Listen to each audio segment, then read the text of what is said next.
Assalamualaikum warahmatullahi wabarakatuh. Untuk memenuhi tugas ujian akhir semester mata kuliah Ilmu Tauhid, saya Vicky Afifah Al-Mu'allimah dengan NIM 207/2014 dari kelas IPA D akan menjelaskan mengenai aliran-aliran dalam Islam. Baiklah, langsung saja ke aliran yang pertama, yaitu aliran Khawarij. Pengertian Khawarij secara bahasa ini diambil dari bahasa Arab Khawarij, yang secara harfiah itu berarti mereka yang keluar. Aliran Khawarij ini dipergunakan oleh kalangan Islam untuk menyebut sekelompok orang yang keluar dari barisan Ali bin Abi Thalib radhiyallahu anhu karena kekecewaan mereka terhadap sikapnya yang telah menerima tawaran tahkim atau arbitrase dari kelompok Muawiyah yang dikomandoi oleh Amr bin As dalam perang Siffin yang terjadi pada tahun 37 Hijriah. Dan mereka ini juga tidak mendukung barisan Muawiyah. Menurut kelompok Khawarij, semua yang telah mengikuti proses tahkim, termasuk Ali bin Abi Thalib dan Muawiyah, ini telah melanggar ketentuan syara dan dihukumi kafir karena telah melakukan dosa besar, yakni tidak berhukum dengan hukum Allah. Berdasar kejadian tahkim tersebut, kelompok Khawarij ini mencetuskan pokok pemikiran bahwa setiap keputusan berada pada kekuasaan Tuhan atau yang disebut dengan la hukma illallah. Kemudian, dasar ajarannya, kaum Khawarij ini menganggap bahwa nama itu berasal dari kata khoroja yang terdapat pada Quran Surat An-Nisa ayat 100 yang merujuk pada seseorang yang keluar dari rumahnya untuk hijrah di jalan Allah dan Rasul-Nya. Selain itu, mereka juga disebut dengan Hururiyah yang merujuk pada Hururah, sebuah tempat di pinggiran sungai Furat dekat kota Riqqah. Di tempat itu, mereka memisahkan diri dari barisan pasukan Ali radhiyallahu anhu saat pulang dari perang Siffin. Kelompok ini juga dikenal sebagai kelompok Muhakimah, sebagai kelompok dengan prinsip dasar la hukma illallah. Doktrin ajaran Khawarij ini yaitu secara umum ajaran-ajaran pokok golongan ini itu adalah kaum muslimin yang berbuat dosa besar adalah kafir. Berdasar ajaran pokok tersebut, kemudian aliran Khawarij mengembangkan pokok-pokok doktrin keimanan seperti setiap umat Muhammad yang terus-menerus melakukan dosa besar hingga matinya belum melakukan taubat, maka dihukumkan kafir serta kekal dalam neraka. Membolehkan tidak mematuhi aturan-aturan kepala negara bila kepala negara tersebut berkhianat dan zalim. Ada faham bahwa amal soleh merupakan bagian esensial dari iman. Oleh karena itu, para pelaku dosa besar tidak bisa lagi disebut muslim tetapi kafir. Dengan latar belakang, watak, dan karakter kerasnya, dengan atas nama agama, mereka selalu melancarkan jihad atau yang disebut dengan perang suci kepada pemerintah yang berkuasa dan masyarakat pada umumnya. Keimanan itu tidak diperlukan jika masyarakat dapat menyelesaikan masalahnya sendiri. Namun demikian, karena pada umumnya manusia tidak bisa memecahkan masalahnya sendiri, kaum Khawarij mewajibkan semua manusia untuk berpegang kepada keimanan, apakah dalam berpikir maupun dalam segala perbuatannya. Apabila segala tindakannya itu tidak didasarkan kepada keimanan, maka konsekuensinya dihukumkan kafir. Kaum Khawarij juga memiliki pemikiran atau doktrin-doktrin dalam bidang sosial yang berorientasi pada teologi, seperti seorang yang berdosa besar tidak lagi disebut muslim sehingga harus dibunuh.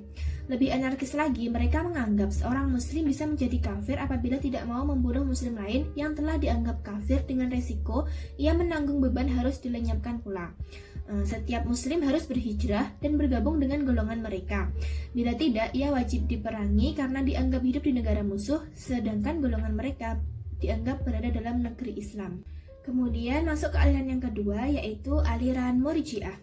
Pengertiannya yaitu kata Murji'ah ini berasal dari kata bahasa Arab arja'a yarji'u yang berarti menunda atau menangguhkan. Aliran ini disebut Murji'ah karena dalam prinsipnya mereka menunda penyelesaian persoalan konflik politik antara Ali bin Abi Thalib, Muawiyah bin Abu Sufyan, dan Khawarij ke hari perhitungan di akhirat nanti. Karena itu, mereka tidak ingin mengeluarkan pendapat tentang siapa yang benar dan siapa yang dianggap kafir di antara ketiga golongan yang tengah bertikai tersebut. Alasannya, keimanan merupakan keyakinan hati seseorang dan tidak berkaitan dengan perkataan ataupun perbuatan. Selama seseorang masih memiliki keimanan di dalam hatinya, apapun perbuatan dan perkataannya, maka ia tetap dalam disebut sebagai muslim. Murji'ah mengacu kepada segolongan sahabat Nabi, diantaranya yaitu Abdullah bin Umar, Sa'ad bin Abi Waqqas, dan Imran bin Husain yang tidak mau melibatkan diri dalam pertentangan politik antara Utsman bin Affan dan Ali bin Abi Thalib. Menurut Syahristani, orang pertama yang membawa paham Murji'ah adalah Ghailan al-Dimashqi. Tokoh aliran ini adalah Abu Hasan As-Salihi, Yunus bin An-Namiri, Ubaid al-Muqtaib, Ghailan al-Dimashqi.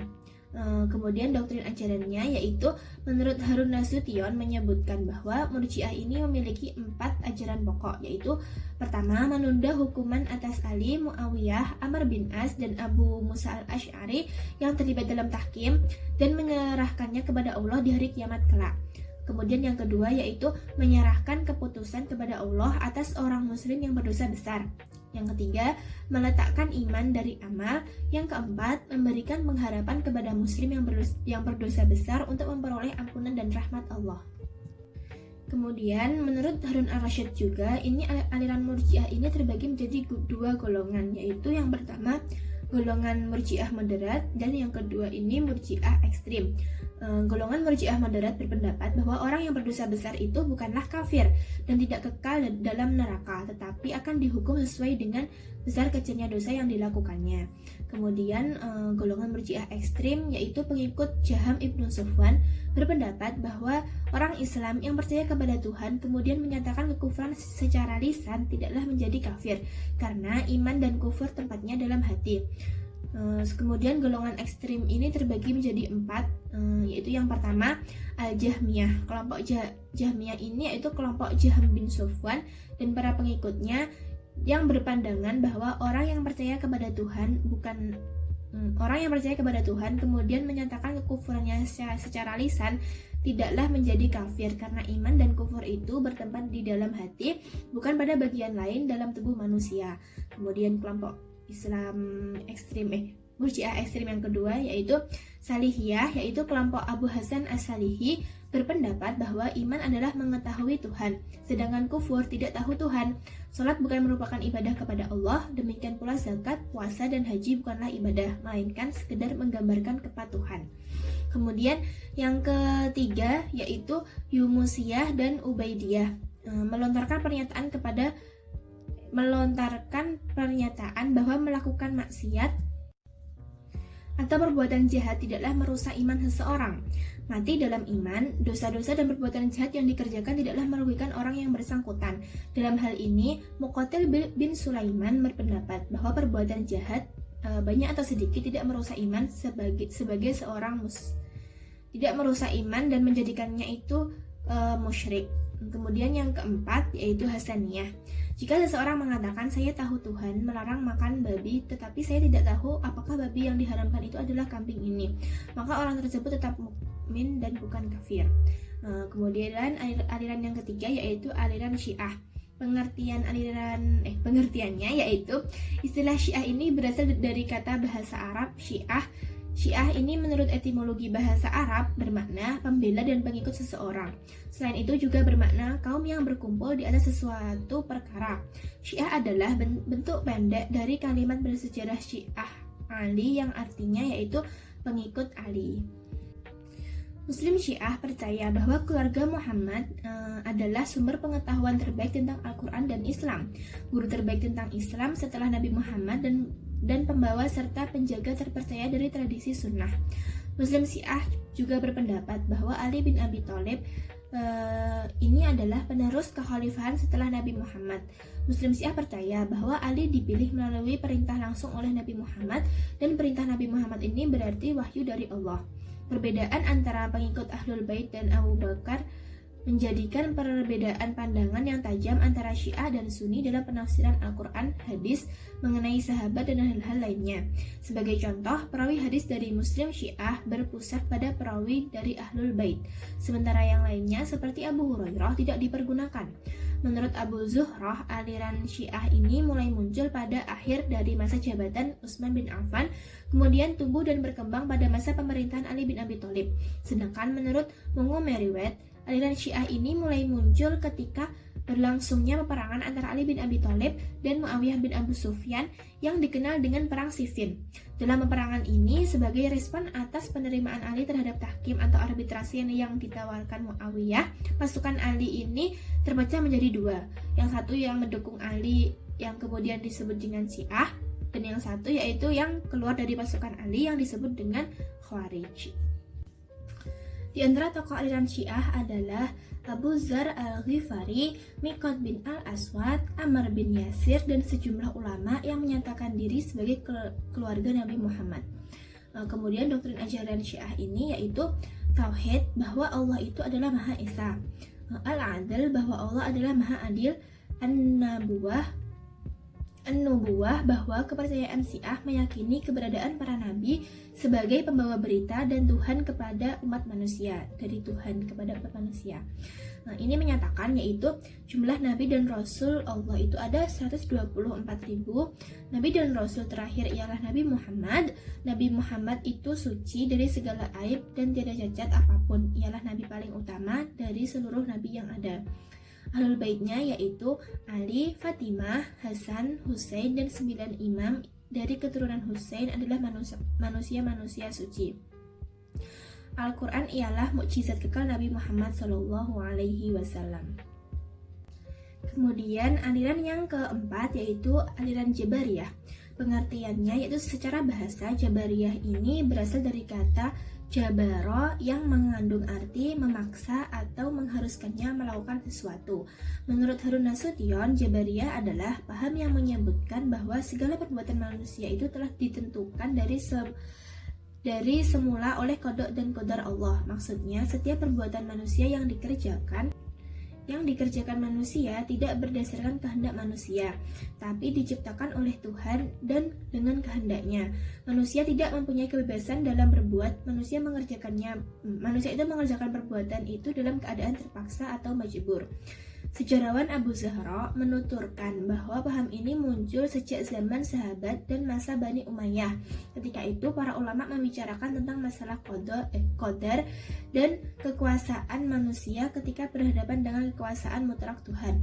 Tokoh yang mendirikan ajaran ini yaitu Jaham bin Sufwan, Al-Ja'ad bin Dirham, Husain bin Muhammad An-Najjar, dan Dirar ibnu Amr. Dasar ajarannya yaitu Quran Surat As-Saffat ayat 96 dan Al-Insan ayat 30. Kemudian Jabariyah ini juga ada dua aliran, yaitu yang pertama aliran ekstrim dan aliran moderat. Yang aliran ekstrim ini dikenal juga dengan nama Jahmiyah karena mendasarkan pemikiran kepada tokoh utamanya yakni Jaham bin Sufwan. Doktrin ajaran Jabariyah yang ekstrim ini mengatakan bahwa manusia lemah, tidak berdaya, terikat dalam kekuasaan dan kehendak Tuhan, tidak mempunyai kehendak dan kemauan bebas sebagaimana dimiliki oleh paham Qadariyah.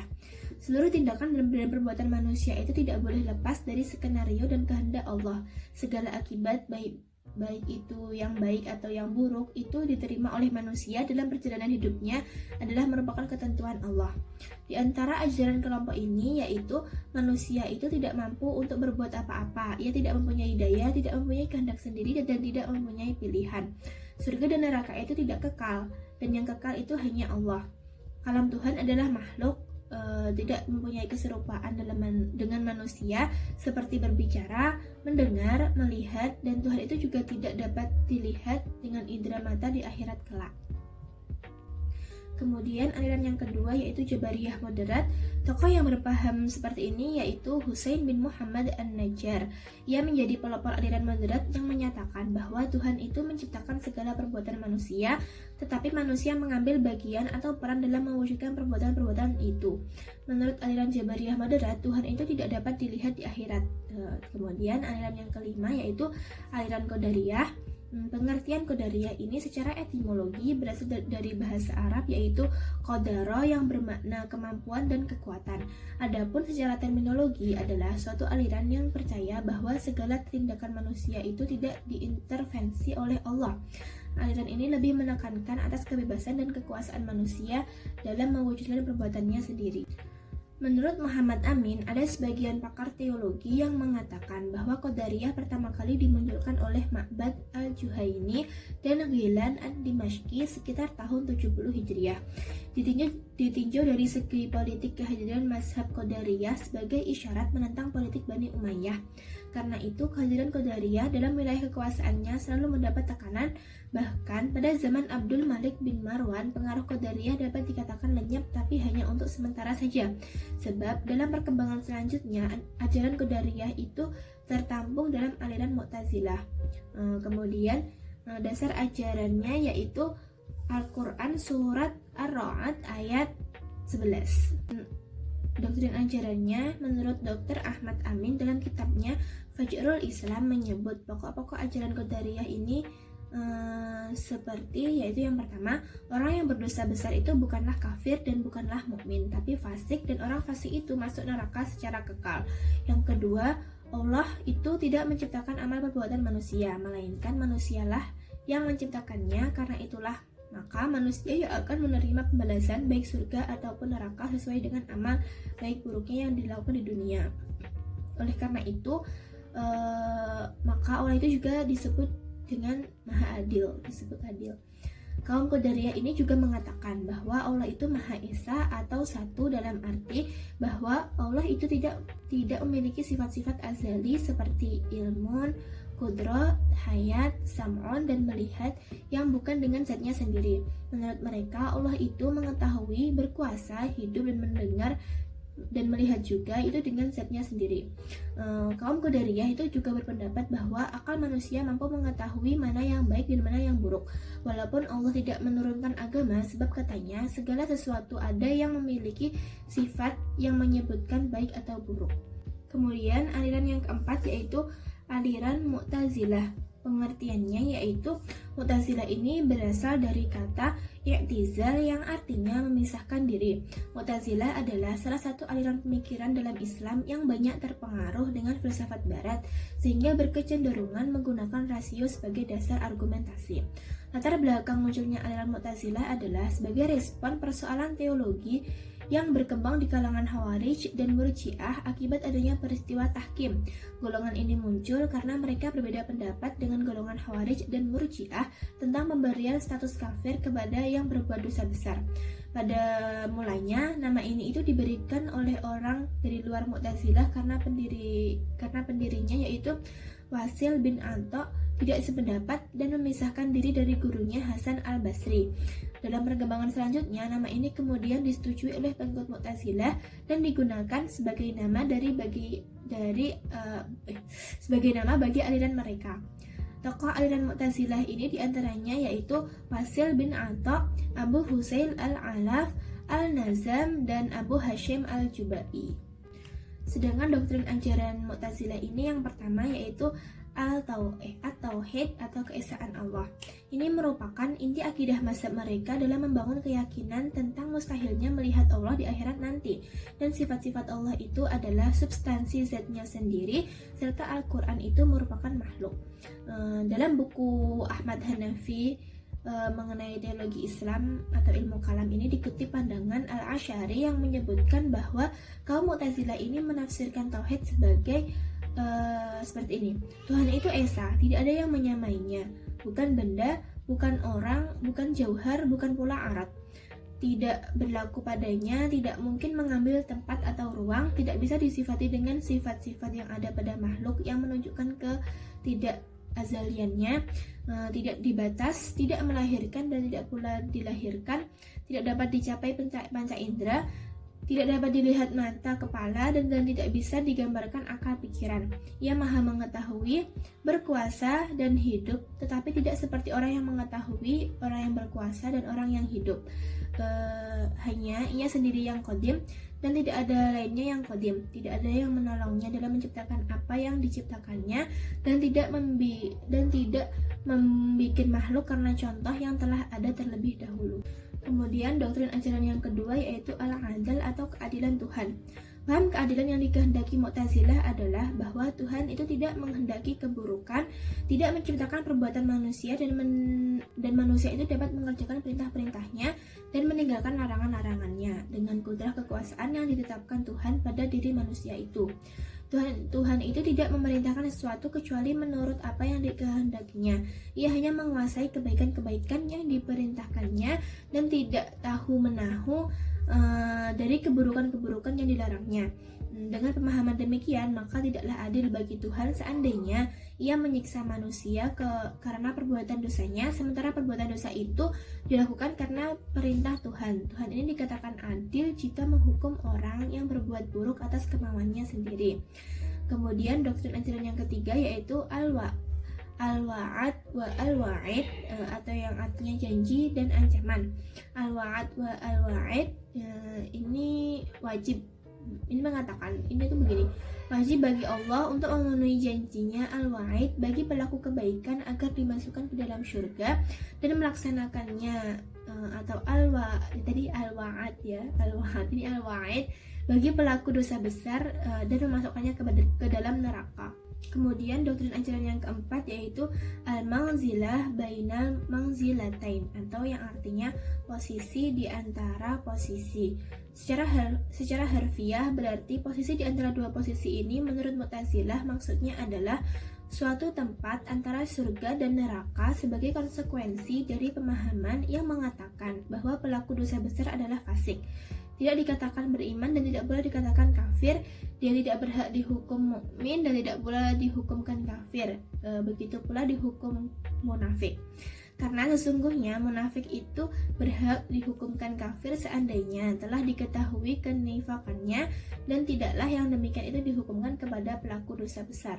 Kemudian yang kelima, doktrin ajaran yang kelima ini yaitu amar ma'ruf nahi mungkar, dengan berpegang kepada Quran surat Ali Imran ayat 104 dan Quran surat Luqman ayat 7, seperti halnya golongan lain bahwa perintah untuk berbuat baik dan larangan untuk berbuat jahat adalah wajib ditegakkan. Dalam pandangan Mu'tazilah ini, dalam keadaan normal pelaksanaan amar ma'ruf al-amru bil ma'ruf wan nahyu 'anil munkar itu cukup dengan seruan saja, tetapi dalam keadaan tertentu perlu kekerasan. Kemudian aliran terakhir yang akan saya jelaskan yaitu aliran Ahlus Sunnah wal Jamaah atau Sunni. Ahlus Sunnah ini berarti pengikut atau penganut sunnah Nabi Muhammad, dan jamaah ini berarti sahabat Nabi. Jadi Ahlus Sunnah wal Jamaah ini mengandung arti penganut sunnah Nabi dan para sahabat. Langsung ke alirannya, yaitu aliran Asy'ariyah. Pengertiannya, Asy'ariyah adalah sebuah paham akidah yang dinisbatkan kepada Abdul Hasan al-Asy'ari. Nama lengkapnya yaitu Abul Hasan Ali bin Ismail bin Ali Bashar Ishaq bin Salim bin Ismail bin Abdillah bin Musa bin Bilal bin Ali Burdah Amir bin Abi Musa al-Asy'ari. Kelompok Asy'ariyah ini menisbahkan pada namanya, sehingga dengan demikian ia menjadi pendiri mazhab Asy'ariyah. Abu Hasan al-Asy'ari dilahirkan pada tahun 260 Hijriah atau 874 Masehi di Basrah dan meninggal dunia di Baghdad pada tahun 324 Hijriah atau 936 Masehi. Ia berguru kepada Abu Ishaq al-Marwazi, seorang faqih mazhab Syafi'i di Masjid Al-Mansur Baghdad. Ia juga belajar ilmu kalam dari Al-Jubai, seorang ketua Mu'tazilah di Basrah. Al-Asy'ari yang semula berpaham Mu'tazilah akhirnya berpindah ke Sunni, itu sebab yang ditunjukkan oleh sebagian sumber lama bahwa Abu Hasan telah mengalami kemelut jiwa dan akal yang berakhir dengan keputusan untuk keluar dari Mu'tazilah. Sumber lain menyebutkan bahwa sebabnya ialah perdebatan antara dirinya dengan Al-Jubai seputar masalah as-shalah dan aslah atau kemaslahatan. Setelah itu Abu Hasan ini memposisikan dirinya sebagai pembela keyakinan-keyakinan salaf dan menjelaskan sikap-sikap mereka. Pada fase ini karya-karyanya menunjukkan pada pendirian barunya. Dalam kitab Al-Ibanah ia menjelaskan bahwa ia berpegang kepada mazhab Ahmad bin Hanbal. Abu Hasan juga menjelaskan bahwa ia ini menolak pemikiran Mu'tazilah, Qadariyah, Jahmiyah, Rafidah, dan Murji'ah. Dalam beragama, ia berpegang pada Al-Quran, Sunnah Nabi, dan apa yang diriwayatkan dari para sahabat, tabi'in, serta imam ahli hadis. Munculnya kelompok Asy'ariyah ini tidak lepas dari ketidakpuasan sekaligus kritik terhadap paham Mu'tazilah yang berkembang pada saat itu.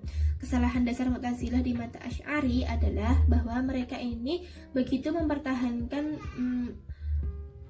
hubungan Tuhan dengan manusia, bahwa kekuasaan dan kehendak Tuhan ini bisa dikompromikan. Di antara tokoh aliran Asy'ariyah ini yaitu Abu Hasan al-Asy'ari, Imam Ghazali, Imam Fakhrur Razi, Abu Ishaq al-Isfirayini, Abu Bakar al-Baqilani, dan Abu Ishaq asy-Syirazi. Kemudian doktrin ajarannya yaitu mengenai sifat-sifat Tuhan. Menurutnya, Tuhan ini memiliki sifat sebagaimana disebutkan dalam Al-Quran yang disebut sebagai sifat-sifat azali, qadim, dan berdiri di atas zat Tuhan. Sifat-sifat ini bukanlah zat Tuhan dan bukan pula lain dari zatnya. Kemudian doktrin ajarannya mengenai Al-Quran yaitu menurutnya Al-Quran ini qadim dan bukan makhluk yang diciptakan. Sedangkan perihal melihat Tuhan ini Sunni berpendapat Tuhan ini dapat dilihat dengan mata oleh manusia di akhirat nanti. Perihal perbuatan manusia, menurutnya perbuatan manusia ini diciptakan oleh Tuhan, bukan diciptakan oleh manusia itu sendiri. Kemudian perihal keadilan Tuhan, menurutnya Tuhan ini tidak mempunyai kewajiban apapun untuk menentukan tempat manusia di akhirat, sebab semua itu merupakan kehendak mutlak Tuhan, sebab Tuhan Maha Kuasa atas segalanya. Perihal muslim yang berbuat dosa, menurutnya yang berbuat dosa dan tidak sempat bertobat di akhir hidupnya tidaklah kafir dan tetap mukmin. Pengikut Asy'ari yang terpenting dan terbesar pengaruhnya pada umat Islam yang beraliran ahli sunnah wal jamaah ialah Imam Al-Ghazali. Tampaknya pada teologi cenderung kembali pada paham-paham Asy'ari. Al-Ghazali ini meyakini bahwa Tuhan ini mempunyai sifat-sifat qadim dan tidak identik dengan zat Tuhan dan mempunyai wujud di luar zat. Kemudian menurut Al-Ghazali juga Al-Quran ini bersifat qadim dan tidak diciptakan. Mengenai perbuatan manusia, Tuhanlah yang menciptakan daya dan perbuatan. Tuhan dapat dilihat karena tiap-tiap yang mempunyai wujud pasti dapat dilihat. Tuhan tidak berkewajiban menjaga kemaslahatan manusia, tidak wajib memberi ganjaran pada manusia, dan bahkan Tuhan boleh memberi beban dan yang tak dapat dipikul kepada manusia. Itulah tadi penjelasan saya mengenai aliran-aliran Islam, aliran-aliran dalam Islam. Mohon maaf apabila ada kesalahan dan terima kasih sudah menonton sampai akhir. Sekian, wassalamualaikum warahmatullahi wabarakatuh.